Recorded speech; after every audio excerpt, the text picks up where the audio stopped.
Amém, queridos. Liga as suas mãos. Senhor, aqui está a tua serva. Usar ela com poder e graça, sabedoria e discernimento. Que a tua palavra venha penetrar no nosso coração, no nosso corpo físico, alma e espírito.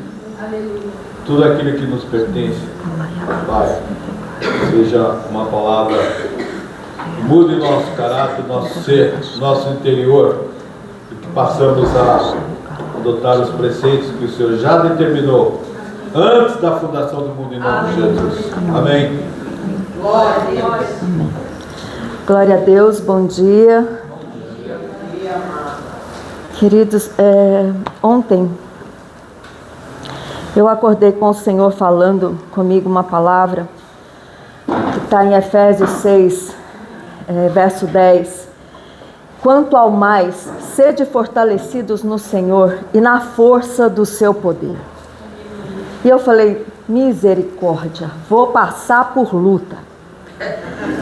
E aí o Senhor falava para mim, luta vocês vão ter até o fim. O inimigo nunca vai dar trégua, né? Nós não podemos depor as nossas armas, nós não podemos parar de lutar. Mas o Senhor me fez lembrar de coisas que eu passei nos últimos 4 anos.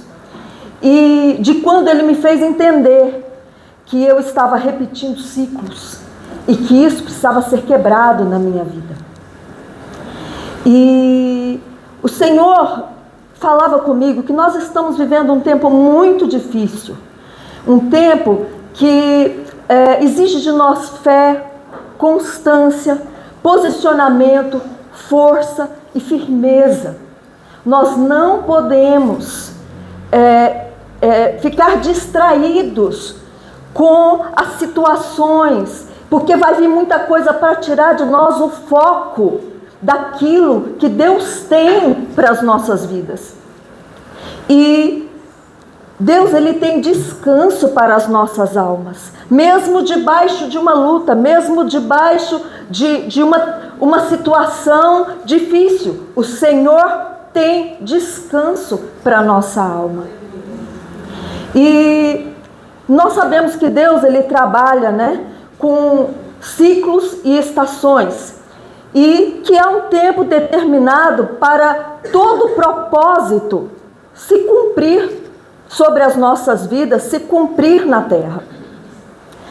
E o Senhor trazia no meu coração que nós estamos aqui no Brasil, né, na estação da primavera, mas espiritualmente, no mundo espiritual, a estação mudou.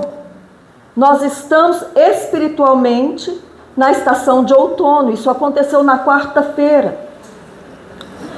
E essa estação de outono, ela tem um significado muito forte para as nossas vidas.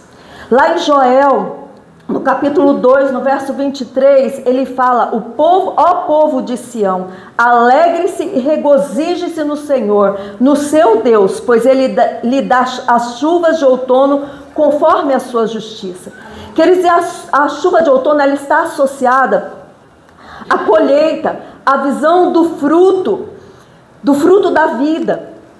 O outono é um tempo de mudança, de desapego, de libertação das coisas velhas. É um tempo de arrependimento, de renúncia.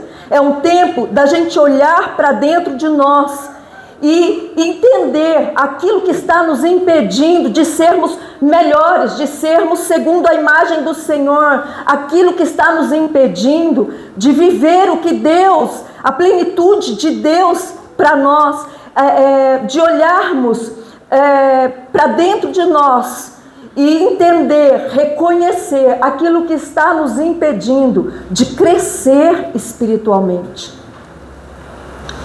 E o outono, ele é o período da colheita, porque é quando as folhas, né, começam a cair, o fruto começa a cair, e aquelas folhas, aquele fruto que cai, ele aduba a terra, ele prepara a terra para a próxima plantação.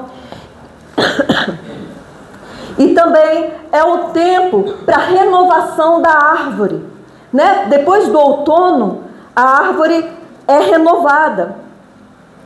E o outono, ele representa o tempo de viver em paz, na shalom, no descanso que nos traz vida. Amém. E o Senhor falava comigo que é nesse momento que nós precisamos ser muito vigilantes, né? Nós precisamos vigiar em todo o tempo, com a nossa vida, com tudo ao nosso redor. Precisamos estar atentos como o mundo espiritual se move e tudo aquilo que está acontecendo ao nosso redor. Muita coisa que está acontecendo ao nosso redor significa que o mundo espiritual já se moveu, já está se movimentando.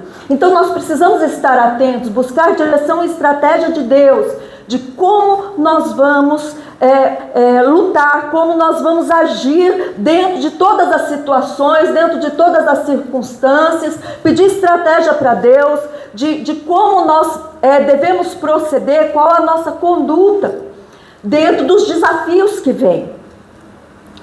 E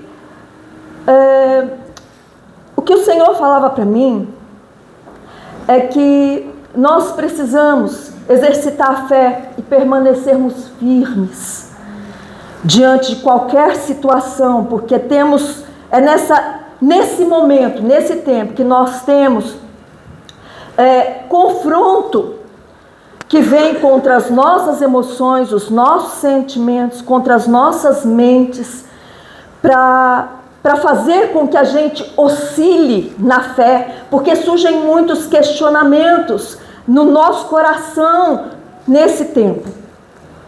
E a nossa alma, ela se abate, ela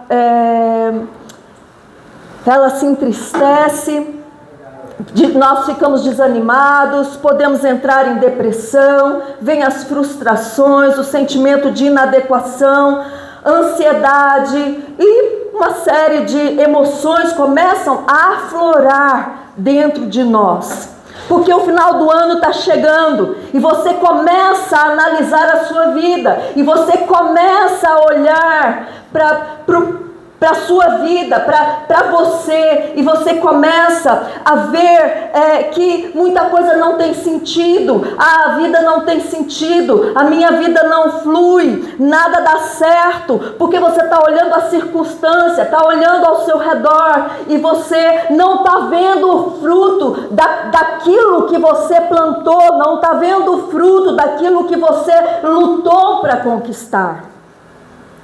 Talvez isso não aconteça com você, queridos, mas aconteceu comigo. E Efésios 6 nos fala para termos um posicionamento, uma conduta sóbria, uma conduta firme, firmeza nas nossas convicções, naquilo que nós cremos de Deus, na palavra de Deus, e nos nossos valores espirituais, porque o Senhor providenciou para nós uma vestimenta adequada para a batalha, e Ele providenciou para nós armas espirituais com as quais nós podemos vencer em cada ciclo, em cada etapa das nossas vidas, em cada estação.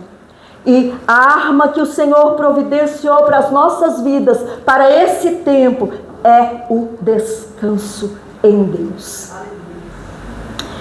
E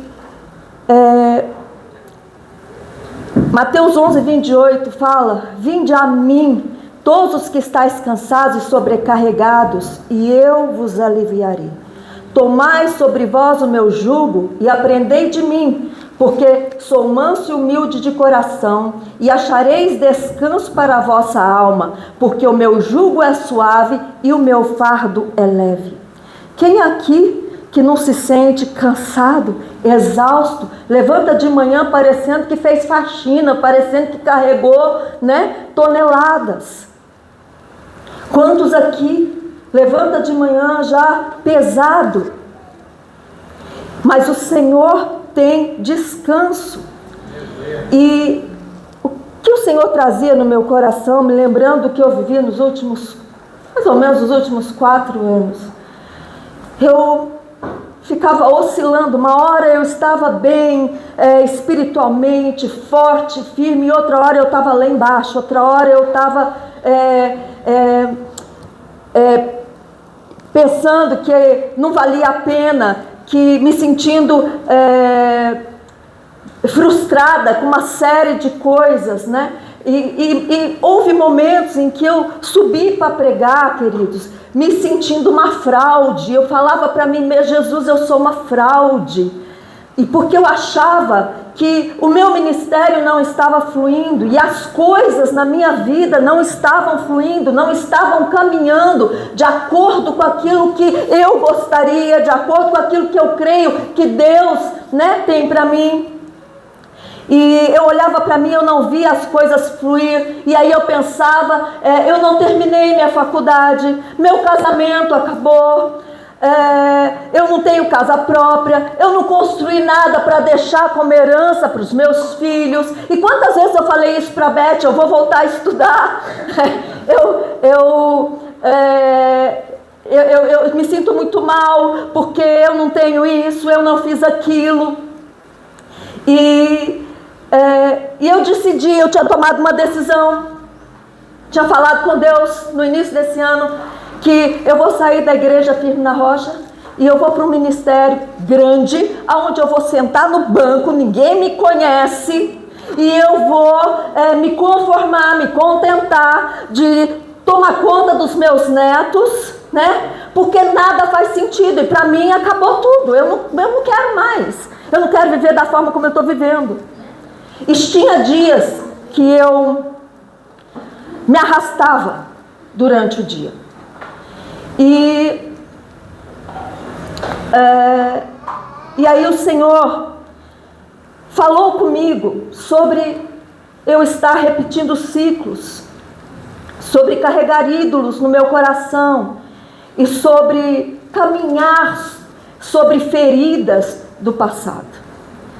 E esse ano, desde a Páscoa, eu comecei a buscar mais o Senhor e a orar, me arrependendo de pecados, né? Pecados meus, pecados geracionais dos meus antepassados.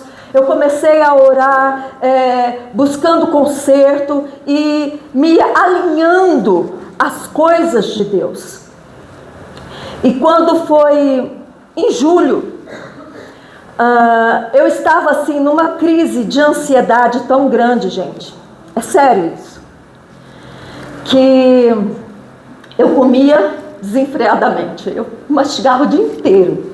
Eu ia lá na Pirueta, eu comprava chiclete, né, para ver se eu conseguia me conter, porque ao invés de comer, ficar beliscando o dia inteiro, eu pegava o chiclete e ficava mastigando. E quando foi no final de agosto, o Senhor falou comigo. E o Senhor disse para mim: olha, algumas feridas na sua vida estão te impedindo de viver o que eu tenho para você. E a atitude mais fácil para você é desistir, é parar. Mas eu tenho propósitos e eu quero que você entenda. E Deus começou a trazer pessoas que eu achei que eu já tinha perdoado na minha mente. Mas Deus, já perdoei. O Senhor falava: perdoa mesmo?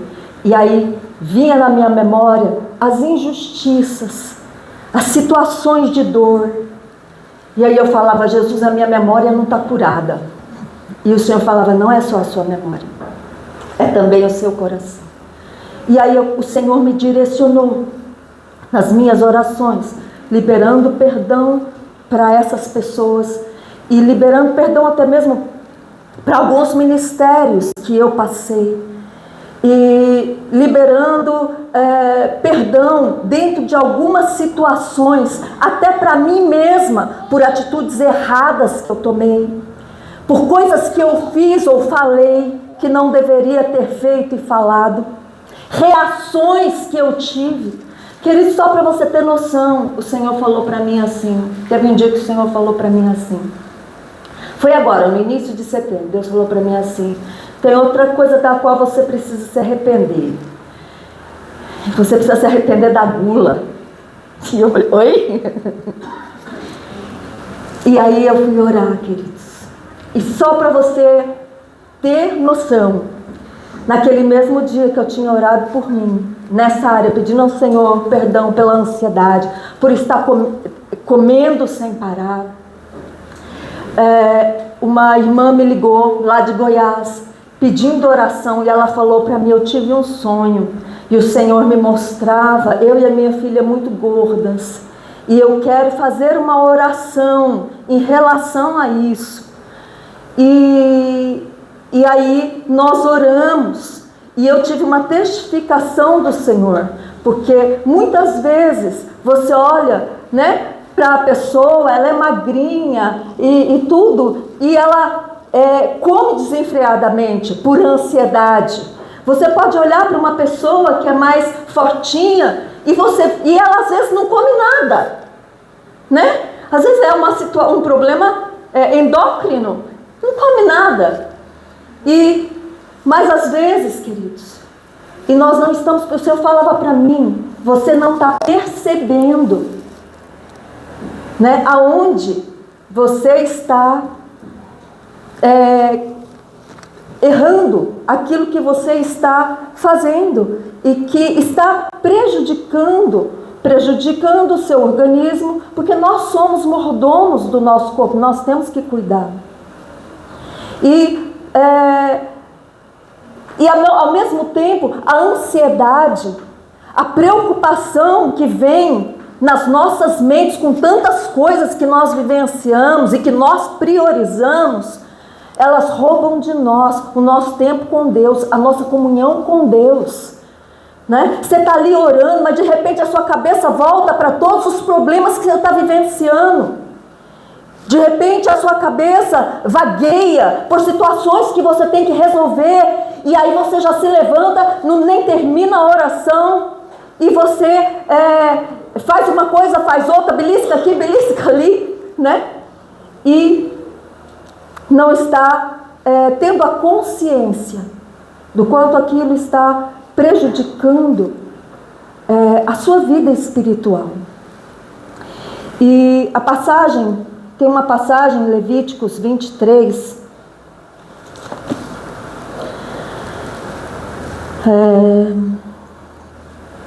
Levíticos 23, o verso 23. Disse o Senhor a Moisés, fala aos filhos de Israel, dizendo, no mês sétimo, no primeiro do mês, tereis descanso solene, memorial, com sonidos de trombeta, santa convocação, nenhuma obra servil fareis, mas trareis oferta queimada ao Senhor. Essa passagem fala de Yom Teruah, de Yom Kippur, dia 10 agora, dentro das festas bíblicas, se comemora Yom Kippur, que é o dia do arrependimento. Deus separou um dia específico para que a gente possa olhar para dentro de nós. Apesar de que em Yom Teruah, 10 dias, do dia 1º ao dia 10, nós devemos estar olhando para dentro de nós e nos alinhando aos valores de Deus, aos princípios do reino, nos alinhando, nos consertando diante do Senhor, né? Isso, queridos, isso não é uma coisa que a gente tem que fazer uma vez no ano, mas esse é o momento estabelecido por Deus para que a gente possa se olhar, para que a gente possa tirar de nós, de dentro de nós, tudo aquilo que não procede do Senhor, tudo aquilo que é velho, fazer uma limpeza na nossa vida, reorganizar a nossa vida. E no dia 10, Yom Kippur é um dia de arrependimento, é um dia em que se faz um jejum de 24 horas, se humilhando na presença de Deus. Aqui Deus fala que não é nem para trabalhar, porque é para ficar realmente, né, no propósito, porque Deus vai abrir os céus e Ele vai operar sobre as nossas vidas. Eu não estou falando para você que você deva, né, fazer isso e tudo mais. Hoje eu entendo que Israel, ele é um sinalizador do Senhor para as nossas vidas, né? Desde que eu me converti, olha para Israel. Israel é a bússola, Israel é o relógio. E algumas coisas que Deus estabeleceu, que Israel cumpre, a igreja deixou de cumprir há milênios. Mas hoje o Senhor nos chama a um posicionamento de conserto, de arrependimento e de mudança, para que a gente possa viver o que Deus tem para as nossas vidas. E o desejo do Senhor, eu não vou falar sobre as festas bíblicas, mas elas têm um propósito espiritual. As festas bíblicas, elas mostram Jesus. E o propósito de Deus é nos levar a tabernáculos, é nos levar à posição de governo, porque nós somos príncipes de Deus. Lá em Gênesis 49, verso 22, fala assim: José é um ramo frutífero junto à fonte, seus ramos correm sobre o muro, o seu arco, porém, susteve-se no forte, e os braços de suas mãos foram fortalecidos pelas mãos do valente de Jacó, de onde é o pastor e a pedra de Israel. Pelo Deus de teu pai, o qual te ajudará, e pelo Todo-Poderoso, o qual te abençoará com bênção dos altos céus, com bênção do abismo que está embaixo, com bênção dos seios e da madre. As bênçãos de teu pai excederão as bênçãos de meus pais, até a extremidade dos outeiros eternos. Elas estarão sobre a cabeça de José e sobre o alto da cabeça do que foi separado de seus irmãos. Queridos, a bênção que José recebeu, ela supera a bênção de todos os irmãos, de todos os filhos de Jacó. Porque José, ele recebeu a primogenitura. Rubem, o primeiro filho de Jacó, ele perdeu a primogenitura por desobediência. Ele desobedeceu ao Senhor. E então nós vemos, se você for olhar a Bíblia, você vai ver que 3 porções de unção de Deus recaíram sobre 3 filhos de Jacó. A unção real, que é a unção de governo, recaiu sobre Judá. A unção sacerdotal recaiu sobre Levi. E a unção da primogenitura recaiu sobre José. Mas quem realmente exerceu a primogenitura foram os filhos de José, Efraim e Manassés. E o Senhor falava comigo que esse é um tempo que Deus derramou para a eternidade, bênçãos sem medida, bênçãos que se multiplicam, bênçãos geracionais, para todas as áreas das nossas vidas. E essas bênçãos, elas devem ser derramadas. Essas bênçãos, elas precisam recair sobre nós, sobre as nossas vidas. Deus não tem bênção retida para mim e para você. Deus quer liberar. As portas da eternidade, amado, se abrem para que o Senhor nos abençoe. Mas tem um probleminha. E o probleminha está lá no verso 23 de Gênesis 49. Os flecheiros que lhe deram a amargura e o flecharam e o odiaram. E eu fui olhar na Bíblia hebraica. E na Bíblia hebraica, a palavra que foi traduzida para nós como flecheiros é Baal. Senhor, marido, proprietário. E o Senhor ministrava no meu coração que tudo contribui para que a gente viva um nível de bênção. Mas o problema são os ídolos que nós não derrubamos, que estão dentro do nosso coração. E as feridas que nós insistimos em guardar por nos sentirmos injustiçados, por ficarmos na síndrome, né, como é que fala?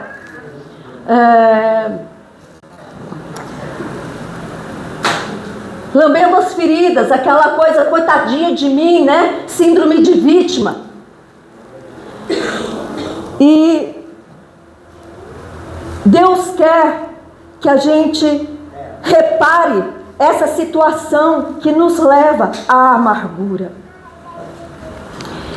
Porque tudo está liberado para o nosso sucesso, tudo está liberado para que a gente viva o melhor de Deus, mesmo dentro das lutas, mesmo dentro das dificuldades. Você está passando por problemas, por situações que Deus quer dar um desfecho, que Deus quer dar um basta. Você está passando por lutas, tem problemas que você por si só não consegue solucionar, que pela sua própria força você não vai dar conta, e você precisa entender que você depende do Senhor, e que você precisa se alinhar, se consertar, para que o Senhor possa te conduzir, te direcionar para dentro de uma situação, para dentro de uma saída, para dentro de um sucesso. Nós não podemos avançar, queridos, se os Baalins, né, se os Baals estiverem governando a nossa vida. E esse é um tempo que o Senhor fala para mim e para você, que a despeito de toda luta, a despeito de qualquer situação, de qualquer dificuldade, de qualquer diagnóstico, você precisa se alegrar e descansar. É o tempo da celebração, da colheita. Mas nós não podemos alcançar, queridos, se nós estivermos insatisfeitos, infelizes, amargurados, frustrados, oscilando na nossa fé. Porque nós precisamos entender que nesse momento os flecheiros estão cravando as suas flechas em nós para nos aprisionar em ciclos de repetição, de falência, de opróbrio, de insatisfação, de infelicidade, em ciclos de frustrações que vão nos impedir de viver o que Deus tem para nós.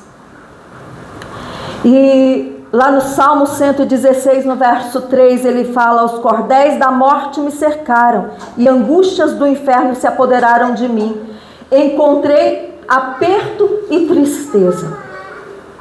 Mas no verso 7 do Salmo 116, ele dá um comando, ele dá uma ordem: volta, minha alma, para o teu repouso, pois o Senhor te faz bem. Quantas vezes eu e você ficamos procurando os culpados das situações que nós vivemos, e às vezes culpamos até o Senhor. Nós não entendemos o porquê que nós estamos passando por determinadas coisas, mas nós precisamos dar uma ordem para a nossa alma, para que ela não fique vagueando, para que ela não fique se abatendo, para que ela não fique sendo oprimida, para que a nossa alma volte para o Senhor, porque o Senhor nos faz bem. Querido, você tem um Deus que cuida de você.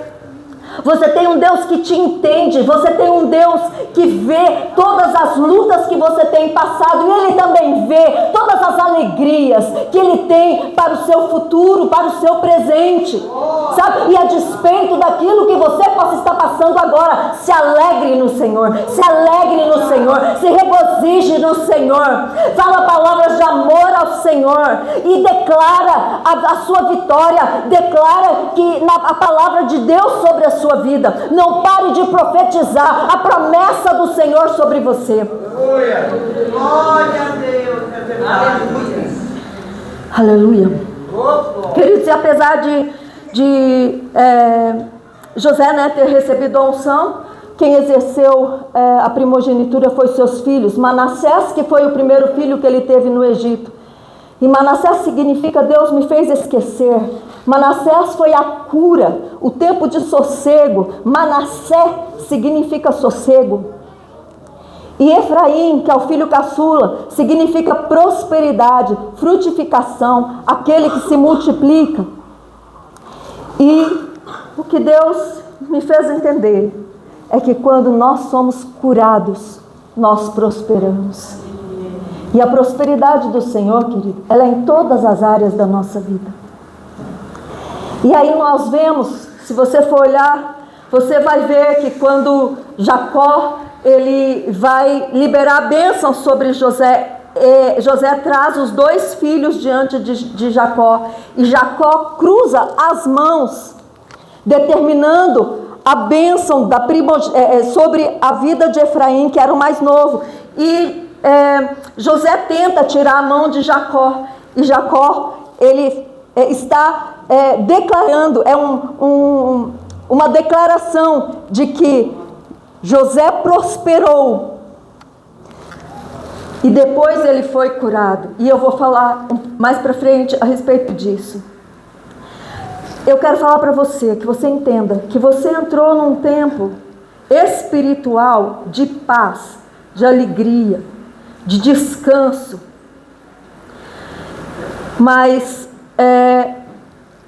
você ainda não está vivendo isso, porque as feridas latentes na alma faz você remoer as situações de dor, as injustiças e todos esses sentimentos, as lembranças que você tem lá no passado. E esse é um tempo onde a atmosfera dos flecheiros vai apontar situações para nos levar a uma revisão da nossa vida, onde nós vamos ponderar as considerações. Será que vale a pena? Será que eu devo realmente continuar? Mas ao invés da gente reviver, né, olhar para dentro de nós e vermos aonde nós estamos falhando com Deus e aquilo que nós precisamos consertar, nós começamos a olhar para as circunstâncias, começamos a olhar para os nossos sentimentos, para os nossos mimimis, e lamber as feridas, e a gente começa a querer desistir, a gente começa a questionar: será que vale a pena continuar? Será que eu realmente devo ficar? Será que realmente eu devo prosseguir dentro dessa situação? Será que não é melhor eu pedir a demissão? Será que não é melhor eu sair da igreja? Porque quando eu estava no mundo as coisas eram assim, assim, assado. Agora que eu estou na igreja parece que tudo desabou na minha cabeça. Será que não é melhor eu desistir do ministério, sentar no banco por um tempo? Queridos, eu não sou a única aqui que muitas vezes pensei sobre isso, porque eu estava em ciclos de repetição dentro dessa atmosfera dos flecheiros. E o Senhor, assim como o Senhor me libertou, o Senhor quer te libertar. A avaliação que você precisa fazer daquilo que você está vivendo, que te leva a ter esse desejo de abrir mão de tudo, esse desejo de sair,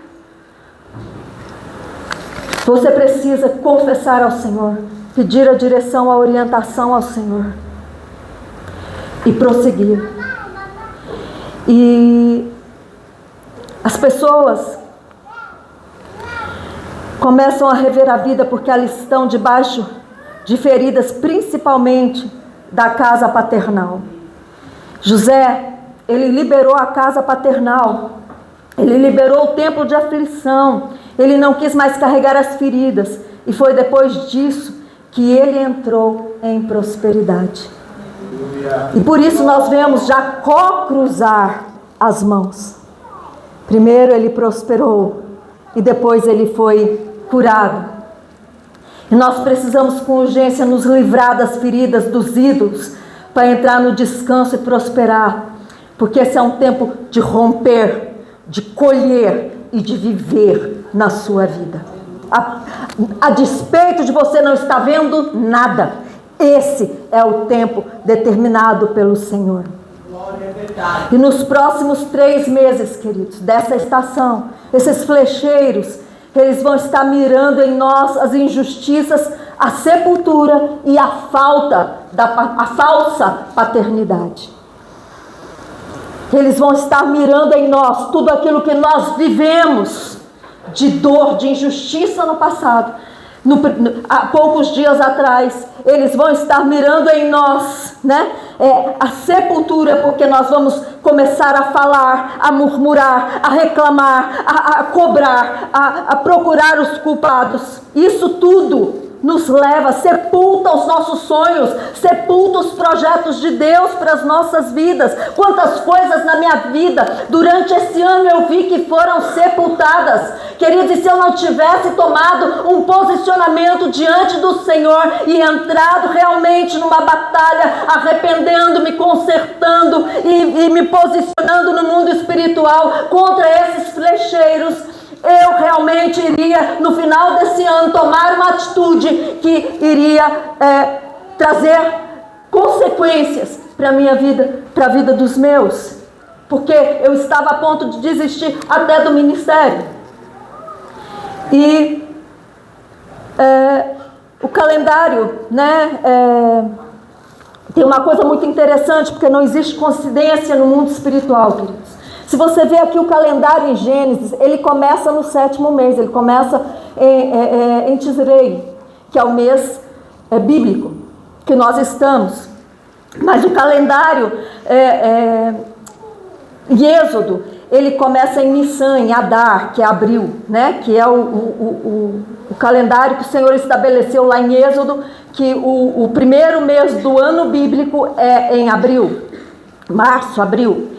E só que no segundo mês dessa temporada, dessa estação, né, de outono, lá em Gênesis, aconteceu o dilúvio, que foi um portal enorme de sepultura aberto. E não é coincidência que em novembro, que no último dia de outubro, mês estação de outono, se comemora o quê? Halloween.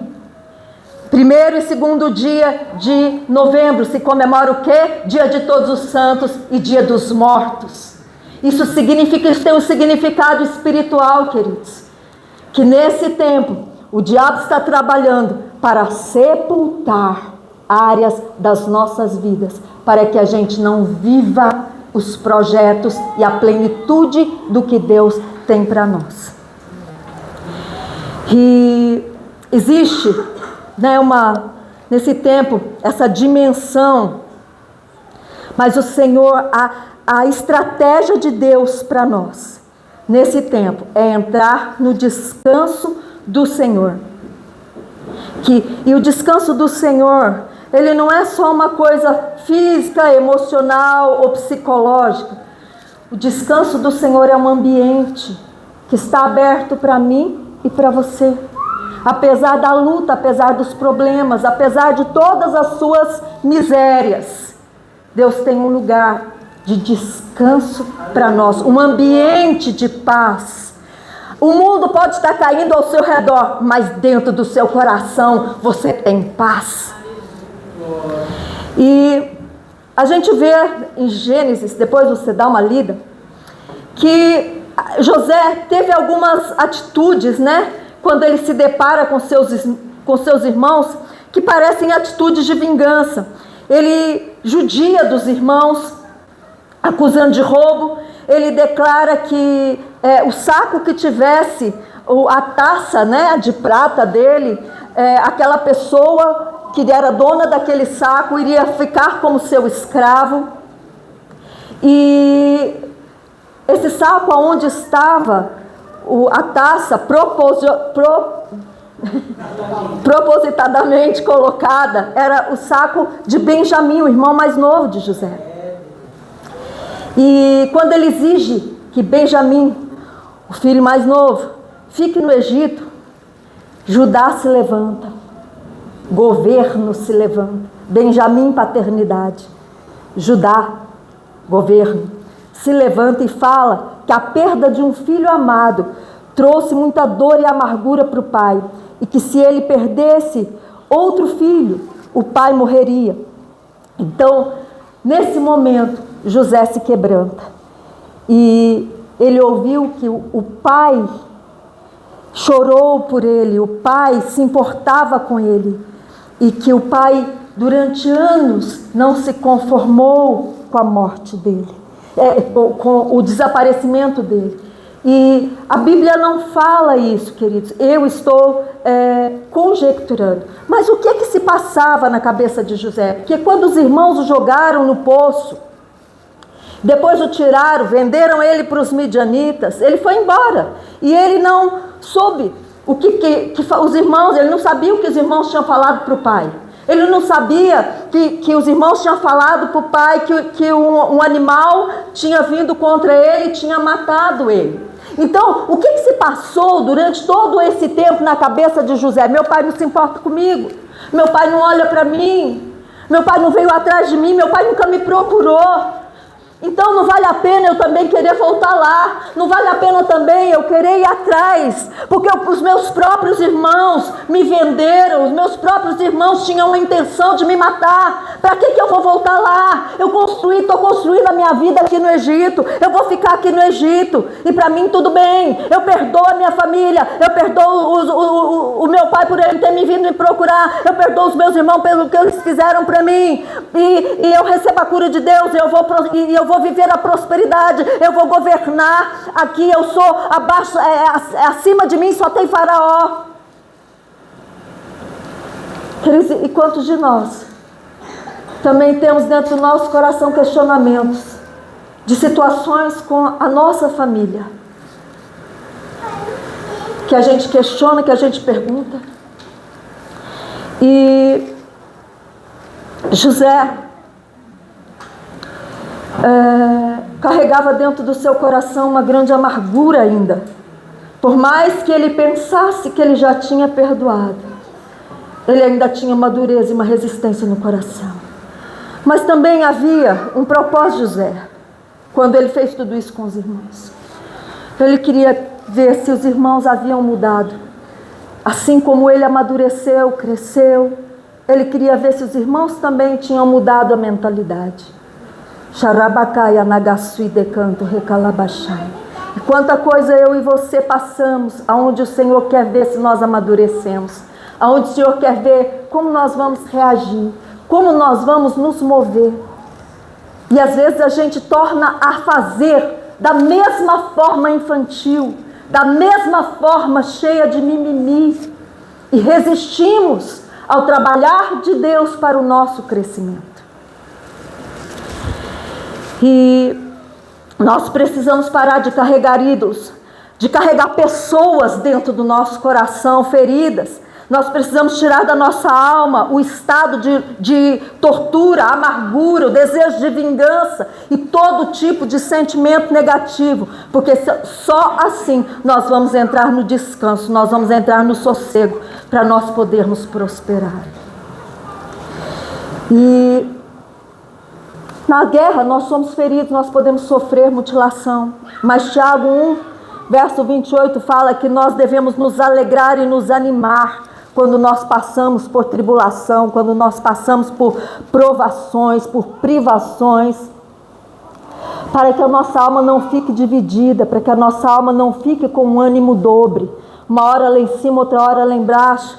E nós precisamos, queridos, ser curados da casa paternal, da terra da aflição, para a gente poder prosperar, liberar perdão a todos que nos feriram, a nós mesmos, e se necessário liberar perdão também para Deus, porque muitas vezes nós culpamos a Deus pelas situações que nós passamos.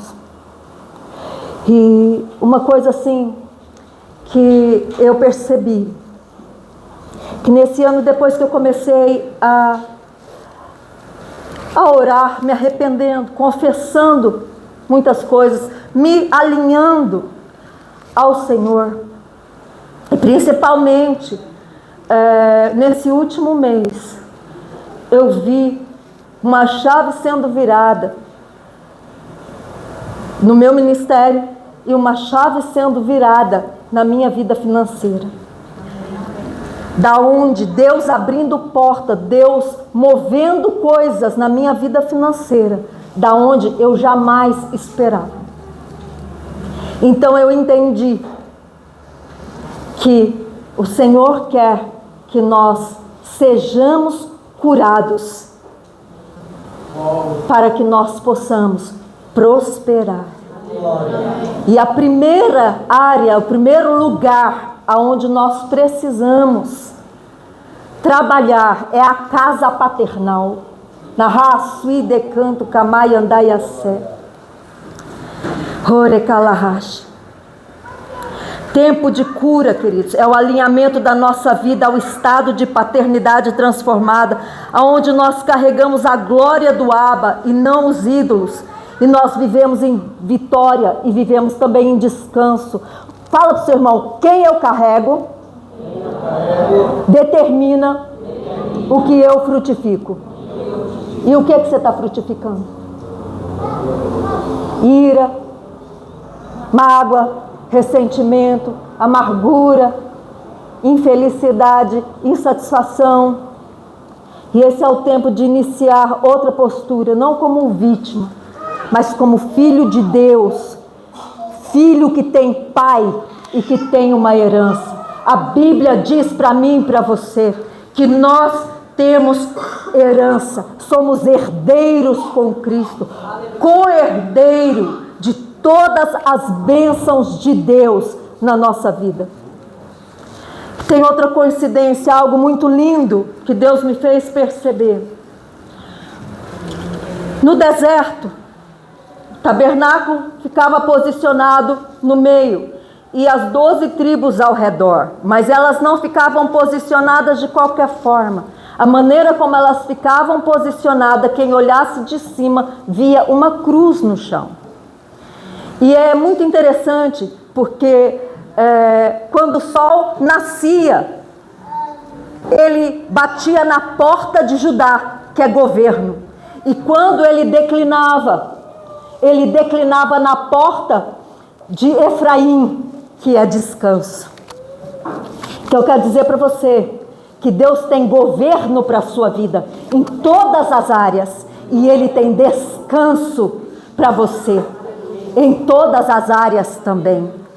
Nós não precisamos ficar afligidos em coisa alguma, porque nós temos um Pai e nós temos uma herança. Glória! E o que é que faz a nossa alma descansar? Perdoar, prosperar e a bênção paternal, a validação de um pai sobre as nossas vidas. Talvez hoje você não tenha um pai presente, você não tenha mais seu pai, ele já morreu, mas você tem o Abba. Você tem o Senhor, que determina a bênção e que valida sobre a sua vida, que te orienta, que te dá direção, que te conduz para dentro daquilo que é o projeto dele para você. Amém, queridos? Vamos ficar de pé. Não, pode ficar sentado. A Tauana vai fazer a oferta. Aleluia! Você dá a bênção.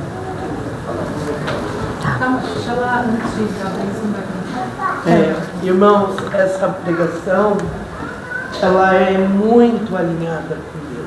Aleluia. Essa semana Deus falou para mim: Ani ledodi vedodi li. Eu sou do meu amado, meu amado é meu. E aí eu falei para Isto, o mês de Elu, ele aponta para o Yom Kippur. É um mês de mês de Tisrei. arrependimento. Tisrei. E assim, porque isso é um acrônimo do Elu, né? É.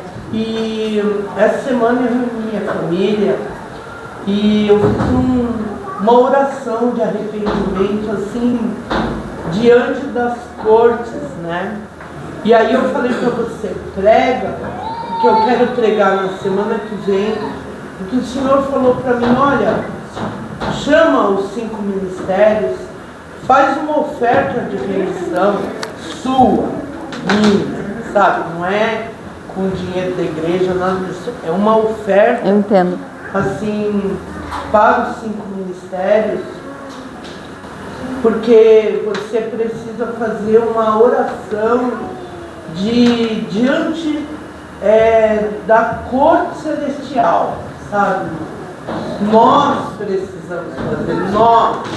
Porque é o tempo de se fazer isso para nós entrarmos num outro patamar. Essa pregação, e eu não falei nada com você. O Gilberto sabe, porque ele falou, não, eu entendo, Deus falou isso, sabe?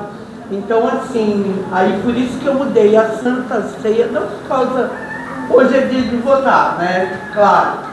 Mas porque Deus, se você puder vir no domingo para a gente fazer uma oração diante das cortes celestiais de arrependimento e remissão, gente, vai ser uma bênção.